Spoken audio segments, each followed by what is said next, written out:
Welcome to the Network Plus Prepcast, your dedicated audio companion for mastering every objective on the CompTIA Network Plus certification exam. This series is produced by baremetalcyber.com. Access points serve as the entryway for wireless clients to join a local area network, while controllers provide the central intelligence required to manage dozens or even hundreds of access points across a single environment. Whether you're connecting at home, at the office, or in a large enterprise space, these technologies ensure seamless access to wired network resources. The reason access points and wireless LAN controllers are so important to the exam is because they reflect how real-world networks have evolved to support mobility. Organizations rely heavily on wireless communication, and the exam expects you to understand how wireless access is delivered, secured, and maintained. Access points allow clients to connect without a physical cable, while controllers simplify the administrative burden and enforce policies across distributed networks. Together, they form the foundation of modern wireless deployments, and you will need to know their behaviors, roles, and protocols to succeed on the certification.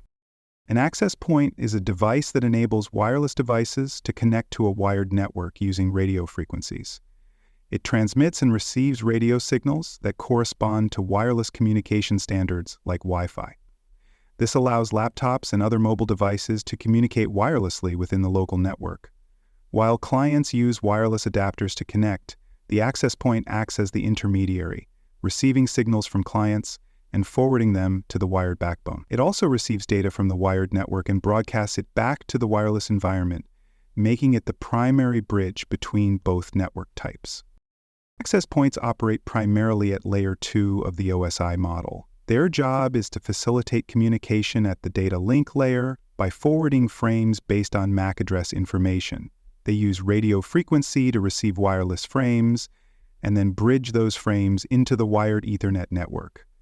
The access point does not perform Layer 3 routing functions unless it's part of a combined device. In their most common form, they simply act as a bridge for wireless clients, managing association, authentication, and traffic flow at Layer 2, while relying on the wired network for higher layer functions like DHCP or routing. There are two main types of access points you need to understand for the exam: standalone and controller-based. A standalone access point is independently configured and operates in isolation. Each one must be managed manually, which can become time-consuming in larger environments.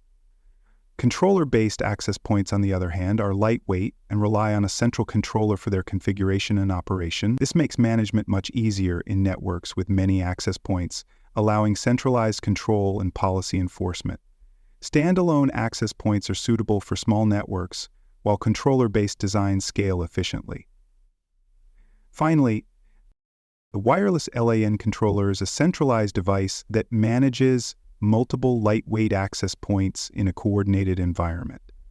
It handles policy decisions, configuration settings, and monitoring tasks on behalf of all the access points it controls. This means that the controller determines how traffic is handled, how clients are authenticated, and how channels are assigned. The controller ensures that changes made to one access point can be uniformly applied across all others, eliminating inconsistencies and minimizing the administrative burden. From a security and maintenance perspective, this centralized model is highly advantageous. Access points can operate in several different modes, depending on network needs. The most common is root mode, where the access point acts as the main link between wireless clients and the wired network. However, some access points can function in repeater mode, where they extend the range of an existing wireless signal without using a wired connection. Others may operate in mesh or bridge modes, allowing point-to-point communication between buildings or large spaces. Each mode offers different capabilities and may appear in exam scenarios, testing your understanding of access point roles in various topologies. One of the most important roles of an access point is wireless traffic management. This includes handling the process of client association, which involves identifying and authorizing new devices. Access points may also coordinate with others to perform load balancing, ensuring that clients are distributed across multiple access points to avoid congestion Channel coordination is another key task. Access points must ensure they are using non-overlapping channels to prevent interference and optimize performance, particularly in high-density environments such as offices or educational institutions.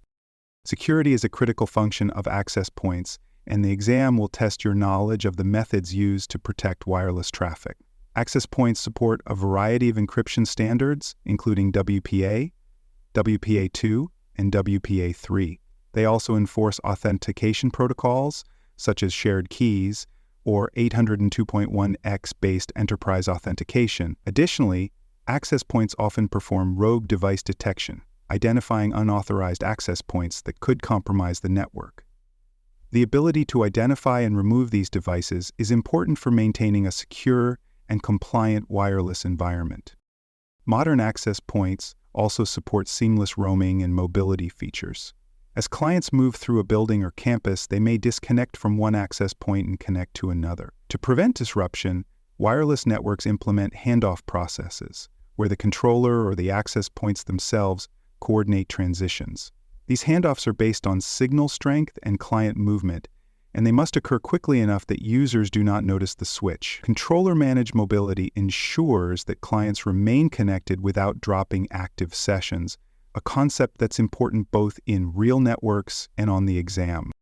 Controllers and access points communicate using protocols such as CAP, WAP, which stands for Control and Provision of Wireless Access Points. This protocol allows lightweight access points to send data and control messages through a tunnel to the controller. The controller makes decisions about traffic handling, security, and configuration, while the access point executes those commands. The CAP-WAP tunnels both the management and data traffic, which centralizes decision-making and keeps the access points simple. Understanding this relationship is critical for interpreting controller-based wireless design. For more cyber content and books, please check out cyberauthor.me. Also, there are other podcasts on cybersecurity and more at baremetalcyber.com. Wireless networks operate across different frequency ranges, and understanding how those frequencies and their corresponding channels are selected is essential for the exam. Most modern access points support dual-band operation, functioning at both 2.4 GHz and 5 GHz. Each frequency range has specific characteristics, with 2.4 GHz offering greater range but more interference, while 5 GHz provides faster speeds with shorter range. Access points must intelligently select channels to minimize overlap and interference. The controller may handle this automatically, ensuring optimal distribution across available spectrum for performance and reliability. Every wireless network is identified by a Service Set Identifier, or SSID, which is the name clients see when searching for networks. Access points broadcast SSIDs to announce their presence, allowing devices to associate with the network. The SSID can be hidden to reduce visibility, but that does not provide strong security. Modern access points also support multiple SSIDs on the same physical device, allowing for the segmentation of traffic. For example, one SSID might be used for corporate users, while another is reserved for guests. These identifiers help define access rights, VLAN assignments, and authentication policies. When a wireless client connects to a network, it must obtain an IP address to communicate. This is typically done through DHCP, the Dynamic Host Configuration Protocol. The access point can act as a relay, passing the request to a DHCP server on the wired side. In controller-based environments, the controller itself may handle DHCP relay or even provide DHCP services directly. Understanding how clients receive addressing information is important for interpreting connectivity issues. If a client can associate with an access point but fails to obtain an IP address, the problem may lie in the DHCP communication path. Enterprise networks make extensive use of access points and controllers to provide wide-scale wireless coverage. In these environments, the deployment of wireless access is not just about coverage, it's also about management. Controllers allow centralized troubleshooting, where network administrators can review logs, isolate issues, and make configuration changes from a single interface. This centralized view provides visibility into client activity, bandwidth usage, and the health of all access points. For the exam, you must understand how enterprise-level wireless deployments differ from home networks in scale, control, and monitoring. A key function of the wireless LAN controller is its wide range of configuration options. The controller can push policy templates that define how all access points behave. It assigns VLANs to separate different classes of user traffic and manages firmware updates across all access points to ensure compatibility and security. These configuration capabilities allow organizations to standardize their wireless environments. Instead of updating each access point individually, administrators rely on the controller to enforce consistent policies and simplify change management across large deployments. Access control is another critical responsibility of both access points and controllers. They enforce authentication protocols such as 802.1x, which integrates with centralized identity services to validate user credentials.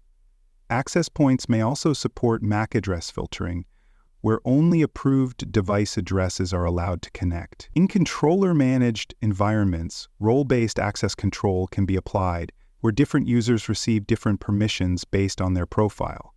This allows granular control over network usage and helps maintain security in dynamic environments with many types of users and devices. Monitoring wireless clients is a core feature of controller-based wireless systems. Administrators can view session-level information such as connection status, signal strength, and data rates. They can see which access point a device is connected to and how long the session has been active. Bandwidth usage statistics help identify heavy users or potential bottlenecks. This visibility allows for proactive troubleshooting and optimization. On the exam, questions may reference these monitoring capabilities in the context of identifying slow connections, dropped signals, or uneven traffic distribution. The controller-based wireless architecture offers several compelling benefits that justify its use in modern networks. First, it simplifies administration by consolidating management functions in one place. Configuration, firmware updates, and policy enforcement can be performed centrally. Second, it ensures consistency so that every access point follows the same rules and settings. Finally, it offers scalability, allowing new access points to be added with minimal configuration. These advantages are often highlighted in exam questions that require you to compare standalone access points with controller-managed environments in terms of manageability and performance. To wrap up this episode, remember that access points and wireless LAN controllers play complementary roles in enabling and managing wireless connectivity. Access points serve as the bridge between wireless devices and the wired network, facilitating communication and enforcing basic security. Controllers provide centralized intelligence, managing policy, performance, and troubleshooting across all access points. Understanding how these components interact and what each one contributes to the network is essential for answering wireless questions on the certification exam and for building your foundational knowledge in network infrastructure. Thank you for listening to this episode of the Network Plus Prepcast, your trusted audio guide to the CompTIA Network Plus certification. This episode was produced by baremetalcyber.com. For more cybersecurity podcasts, books, and resources, visit baremetalcyber.com. Thanks for joining us for this episode of the Bare Metal Cybersecurity Plus podcast. For more episodes, tools, and study support, visit us at baremetalcyber.com. And before you take the test, make sure to check out the practice questions in the book Achieve CompTIA Security Plus SY0-701 Exam Success by Dr. Jason Edwards. They cover every domain and are a powerful way to lock in your knowledge.